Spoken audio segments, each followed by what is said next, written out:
जय जगन्नाथ सांग मैंने तो घरे बसिक आम केमती सिलाई शिखिपर अति सहजरे ये भिडियो मुझे आपको टिप्स दूसरी तो देखो मु प्रथम तो यहाँ 36 साइज ब्लाउज टी मुझे फास्ट चाप सिलाई पकई रखी मेन पीस सहित अस्त्र को तो देखो पपिस टी को जॉइंट करनी मुझे देखो पपिस सेंटर में गोटे प्लीट स्टिच देती तो देखो दुईटा पपिस मुझे भाव देती हाँ ब्लाउज स्टिच कला बेले डबल स्टिच करने के भूलें तो देखो एस पट्टी मुझे एस पट्टी जॉइंट करनी वी पट्टी जॉइंट करनी वी पट्टी जॉइंट कर सारापर काज पट्टी बसई देती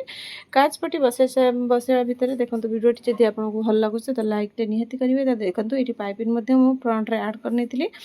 पाइपिंग आड कला बेले छोट छोट कट लगे जमा भूलें ये मु डोरी पाइपिंग नहीं तो आप चाहिए किणा पाइपिंग आड करें तो देखो ये भाव में पाइपिंग आड कर सारापर बैक डिजाइन पे मु गोल्डन कलर कपड़ा नहीं जार लेंथ थी कि 70 सेंटीमीटर आ तार चौड़ा थी 3 सेंटीमीटर छोट छोट प्लेट हाफ इंच रे मु बसई दे सारापर ये ब्लाउज टी से राउंड बेकर तो राउंड बेकर मुझे एमती भाव में बसई देती मुझे ग्रीन कलर बॉर्डर नहीं तो ग्रीन कलर बॉर्डर एमती बसई देती बेकर बसैवा सह अंटार बसई देती ब्लाउज डिजाइन टी आप लास्ट निश्चिंत देखिए तो ब्लाउज टी चैनल आप निश्चिंत किसी शिक्षा जिनस पाइबे तो चैनल टी को निश्चिंत फेसबुक रू देखुले फॉलो करने आउ यूट्यूब रू देखुले सब्सक्राइब करने को जमा भी भूलें तो देखो तापर मुझे माड़िया एमती भाव में स्टिच करनी पछपटू गंठी देकी मुझे